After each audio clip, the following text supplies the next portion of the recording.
Estaba llegando a mi casa y cuando entré, en el televisor sonaba en Caracol que la consulta popular había sido tumbada por el Congreso por falta de mayorías. Las siguientes horas fueron una vorágine de noticias en redes sociales.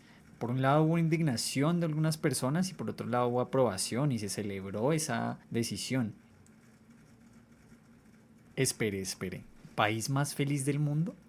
Desde que tengo memoria en reuniones familiares en la radio, televisión y hasta en la sopa se decía que Colombia era el país más feliz del mundo o que estaba dentro de los países más felices del mundo. Pero, ¿de verdad somos el país más feliz del mundo? Pues muchas personas, bueno, lo dicen y sin embargo algo no cuadra.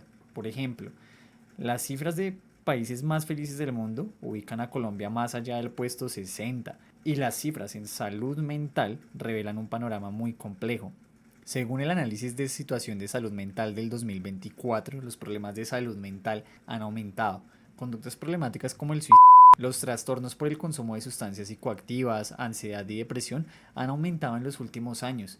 También los trastornos por conducta alimentaria y las violencias como interpersonal, intrafamiliar y de pareja. Ahora, tampoco podemos olvidarnos de la violencia derivada del conflicto armado. Bueno, y si quieres ver un video donde analizamos el informe anual en salud mental, házmelo saber en los comentarios. Bueno, en los últimos años, temas como la salud mental han dejado poco a poco de ser tabú en la sociedad y en Colombia también se ha comenzado a dar la luz a este tema. Ahora bien, cuando miramos más de cerca, por supuesto que estas problemáticas no las tenemos todos, ni aplica para todos de la misma manera. Es decir, no todos la sufren igual, ni experimentan de la misma manera el bienestar o el malestar. Por ejemplo, las comunidades indígenas viven con una carga emocional histórica que ha sido poco reconocida, además de que los problemas de salud mental en las comunidades indígenas se diferencian, ya que la concepción de salud mental está ligada a la desarmonía con la transgresión de las leyes culturales, por falta de rituales y por el desequilibrio con las energías de la naturaleza. Por poner otro ejemplo, las comunidades negras, afrocolombianas, raizales y palenqueras también cargan con una historia de vulneración cultural, económica, social y psicológica. Estas situaciones que describen el racismo, sean abiertas o sutiles, impactan el bienestar psicológico de esta población a través del estrés crónico, lo que genera enfermedades no transmisibles y la aparición de trastornos mentales. Hay más continentales que raizales aquí en la isla. No tenemos trabajo, no tenemos oportunidades, no tenemos nada. Se sabe que en Colombia hay un gran porcentaje de la población que trabaja informalmente, con todo el estrés y la incertidumbre que eso implica. Situaciones como la presión laboral y la injusticia dentro de algunas organizaciones también pueden aumentar el riesgo de depresión. El trabajo está muy pesado, Ansiedad, dolor de cabeza, de espalda, gastritis, problemas para dormir. Pocos se toman el trabajo de identificar si es la carga laboral, la relación. Claro, entre tener trabajo y no tener, pues tenerlo puede ser un factor protector, pero también puede contribuir a afectaciones de salud. Y si eres una persona con alguna complicación como una enfermedad cardiovascular o diabetes, por poner un ejemplo, el estrés laboral podría causar consecuencias graves y una mayor vulnerabilidad a algún trastorno mental. Trabajadores de la salud, docentes, militares, empleados sin garantías laborales, cuerpos cansados, mentes desbordadas. Pero también está el desempleo de larga duración y el impacto que tienen los jóvenes. Y como si fuera poco, muchos llevan en la piel la memoria del conflicto armado, desplazamientos, duelos no tramitados, violencia heredada, desapariciones. El género también es un factor clave en las diferencias de salud. Las normas y los roles sociales aumentan la exposición y la vulnerabilidad a riesgos. Por ejemplo, en el caso de las mujeres hay cambios en la salud mental a lo largo del ciclo de vida.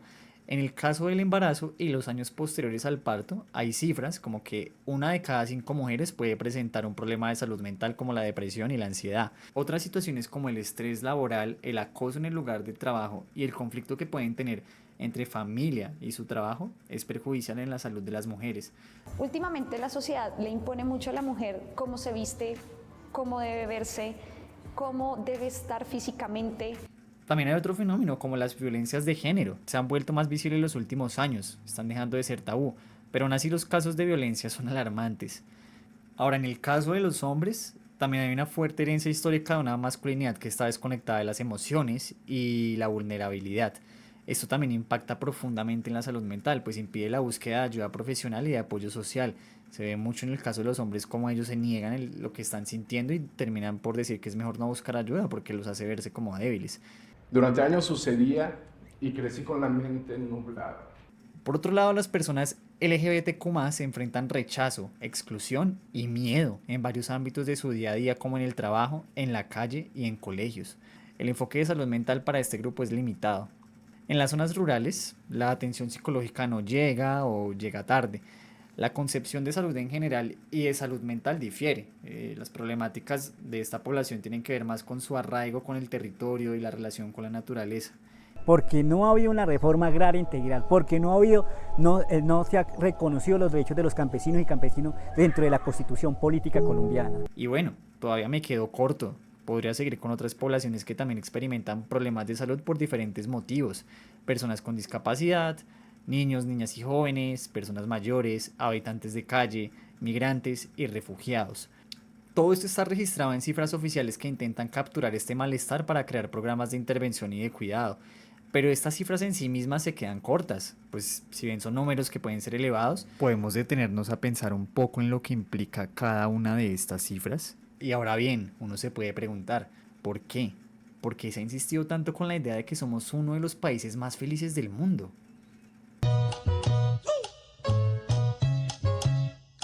Tanto en Colombia como en otros lugares del mundo, hablar de salud mental tenía un estigma. Y con esto no digo que ya no lo haya, solo que ahora hay más apertura para hablar de este tema de la que había hace 6, 7, 8 años. La creencia de que hablar de esto y buscar ayuda es sinónimo de debilidad viene de un ideal respecto a cómo comportarse, que en mi opinión puede que provenga de la cultura del aguante y del esfuerzo. Este concepto nació en investigaciones sociales que retratan el comportamiento de hinchadas futboleras en Argentina y que después se extendió a toda Latinoamérica. Básicamente es un sistema de honor y prestigio que valora positivamente el coraje, la valentía y la bravura en un enfrentamiento físico. Después este concepto se desarrolló para incluir un elemento importante como lo es el cuerpo en distintos escenarios del mundo en el que vivimos. Por ejemplo, cuando un grupo de amigos está tomando alcohol y se torna en una competencia por quién aguanta más. Aquí estamos hablando del cuerpo, de una resistencia que implica también un mayor prestigio y estatus dentro de un grupo de personas. Por ejemplo, si una persona deja su trabajo porque no puede más con el nivel de estrés, muchas veces se le juzga como poco resistente, sin considerar que está priorizando su bienestar. Se le dice que tiene que ser fuerte, deje de ser flojo, exagerado, trabaje, como si pedir ayuda o mostrarse vulnerable fuera un fracaso. Y por otro lado está la meritocracia. La creencia de que si te esfuerzas lo suficiente vas a lograr todo lo que te propongas. Claro, esto suena inspirador y en la práctica pues se convierte en una trampa. Si no lo logras, la culpa es tuya. Y bueno, en un país con tantas desigualdades estructurales como Colombia, donde el acceso a salud mental, la educación o el empleo digno no está garantizado, pues esta narrativa termina responsabilizando al individuo por las consecuencias de problemas que pueden ser colectivos. Es como si el mensaje fuera: si estás mal es porque no le estás echando ganas.